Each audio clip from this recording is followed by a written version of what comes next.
O seu gerenciamento, fala um pouco a respeito desse contato com o especialista em relação ao cronograma de gravação, também com organização de viagens, de gravação. Fala um pouco mais desse gerenciamento e das entregas das demandas geral de vídeo pra galera. Perfeito.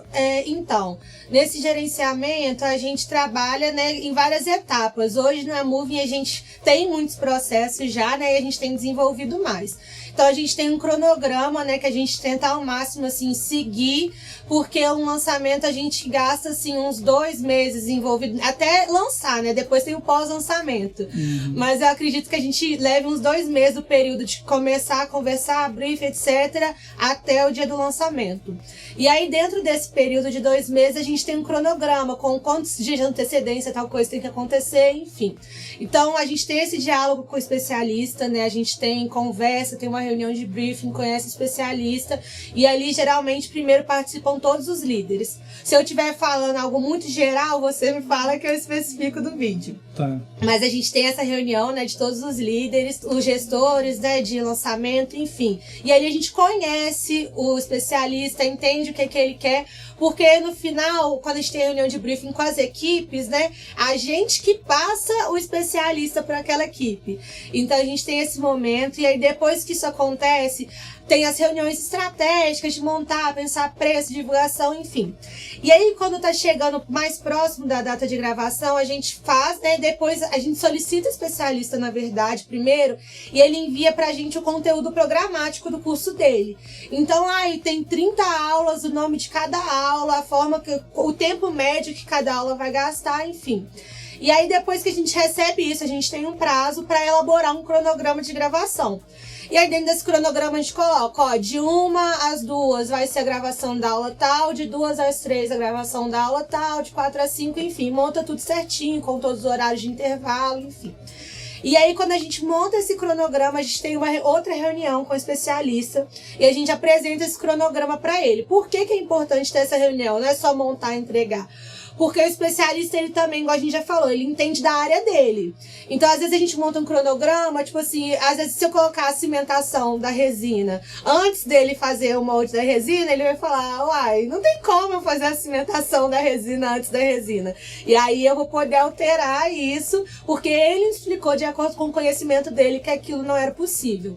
E aí a gente faz essa gravação, né? Os meninos vão, a gente tem uma equipe de cinegrafistas, a melhor equipe do Brasil, não é não, Denilson?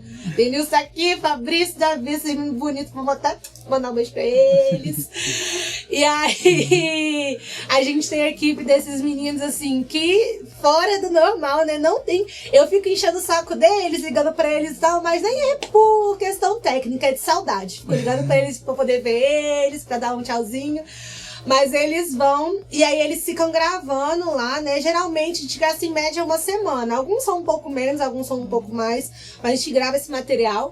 Eles retornam, e aí assim que eles retornam, ou até mesmo muitas vezes direto do espaço que eles estão, dependendo principalmente da questão da internet, do local, ele já começa a subir o material que está sendo gravado para o Dropbox, que é a ferramenta que hoje a gente utiliza. E aí, quando eles já estão subindo lá, a pessoa que está aqui consegue já ter acesso a esses arquivos e começar a editar o material, mesmo que eles ainda estejam em viagem. Depois que esse material editado, ele é colocado numa pasta específica também no Dropbox, e aí a gente sobe para a Hotmart para revisão do especialista, que demora em média 1 semana, porque caso tenha refação ou alguma coisa para corrigir. Mas basicamente o caminho do vídeo no lançamento é esse. E você falou que tem um cronograma de gravação. Além das videoaulas, o que mais vai nesse cronograma de gravação? Quais são os outros tipos de vídeo que a gente grava? Então, nós gravamos, além das videoaulas, os anúncios, né? Geral remarketing, captação de lead, anúncios com depoimento, anúncio de escassez.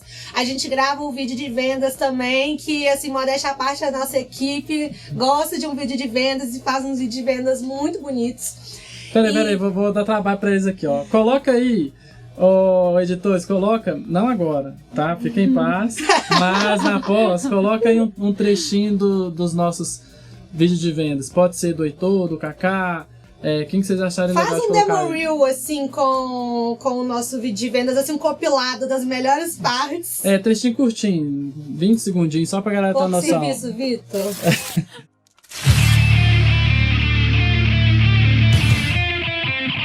Hoje eu quero te convidar a se tornar um profissional capacitado em protocolo imediato, uma modalidade de tratamento.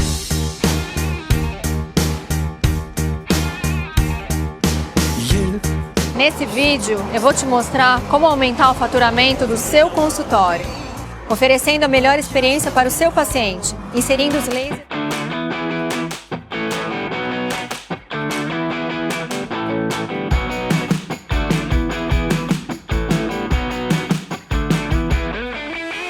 Maior qualidade de vida, mais tempo para passar com a sua família. Nós estamos voltando aqui depois de você ver esse trechinho e a Juliette vai continuar a explicação dela. Verdade, vocês viram, né, que o negócio é bom mesmo.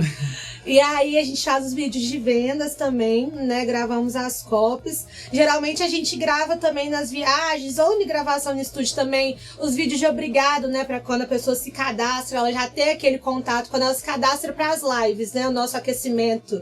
E aí a gente já tem o vídeo de obrigado por se cadastrar, onde ela vai ter o contato já com o especialista, né, ver o rosto dele, se identificar também ali mais uma vez. E basicamente é isso, e os agradecimentos depois da inscrição para o curso propriamente dito, explicando as questões de boleto, explicando questões de cartão também, todos feitos pelo especialista, né, gravados pelo especialista. Legal. E Tati, como que é esse gerenciamento do design? Fala aí como que é mais ou menos sua rotina, suas funções, responsabilidade, liderando esse time de criação. Primeiro que é um desafio muito grande sair da produção e ir para a liderança. Porque quando você recebe um job, a primeira coisa que vem na sua cabeça é a imagem, né? A gente como design, a gente é muito imagético. E a gente recebe um brief, a gente já tem aquela imagem. Só que, porém, eu lidero. Eu não produzo mais. Então, o meu maior desafio hoje é entender que, cara, eu recebi algo, mas não vou ser eu que vou produzir, vai ser outra pessoa. E aí, às vezes, eu preciso passar essa imagem, essa ideia que eu tive para uma outra pessoa. Às vezes, a outra pessoa pode ter uma outra ideia melhor, né? E aí, a gente juntar as duas coisas.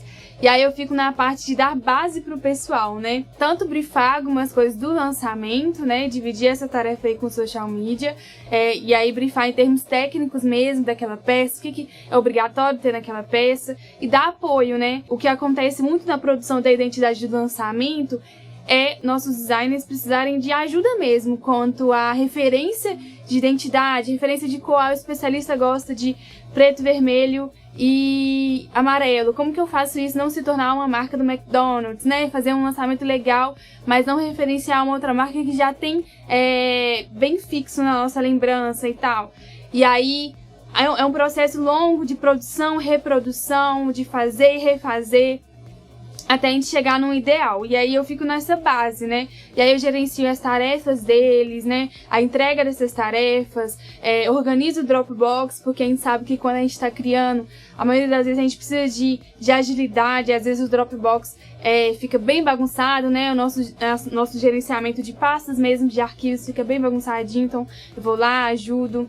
Então a gente tem várias reuniões de criatividade também, durante a semana a gente tem uma reunião semanal, onde todo mundo fala dos seus desafios de criação. E a gente tenta se ajudar como um bando de designers juntos, trazendo cada um a sua visão de melhora, né? Principalmente quando a gente está em fase de lançamento. Gente, eu tô com uma dificuldade numa ideia, aí mostra pra gente, né? Hoje todo mundo home office, mas aí compartilha a tela e aí a gente vai dando opinião do que a gente pode melhorar, cada um com a sua visão. Então é um processo bem construtivo e é muito legal trabalhar com isso, né? Com designers que são muito bons, a gente tem uma equipe muito fera de design, e aí cada um com a sua visão, cada um com o seu espaço de construção. Como líder, eu também tento dar autonomia geral para eles em alguns momentos, né? Deles terem autoridade mesmo para resolver os seus problemas, para conseguir resolver as demandas que chegam até eles, né? A gente tem uma equipe de alguns são estagiários, então, portanto, são mais novos. E aí um designer mais novo, né, não todos, não generalizando, mas alguns sofrem de alguma certa ansiedade mesmo na criação, não sabe organizar as ideias e desenhar aquilo que tem em mente. E aí eu entro nessa parte também de organizar a cabeça de cada um e entender como eles podem começar uma linha de criação. E aí, enfim, acho que um líder é isso, é dar suporte, é estar ali apagando incêndio de vez em quando, mas tá como um braço mesmo. E aí os processos que a gente tem são todas essas reuniões semanais que ajudam a gente na criação. A gente implementou também as dinâmicas semanais, mas que cada um é responsável por levar alguma dinâmica, e aí pode ser voltado para nossa criação, para o time de design, mas pode ser voltado para alguma outra coisa, né? A gente tem designers que são pintores, né? Que exercem outros tipos de hobby, e aí a gente tenta trazer isso pra gente também. Pessoas que trabalham quase 24 horas na frente do computador e que precisam de uma outra esfera para que a criatividade seja aflorada. Então a gente tenta trazer isso nas nossas reuniões também. Coisas mais humanas que vão trazer mais criatividade pra gente no dia a dia, e na hora de produzir algo fica mais fluido, e é isso que a gente tenta trabalhar, assim, como líder, como produção, aliás, né, e o time em geral. Que massa!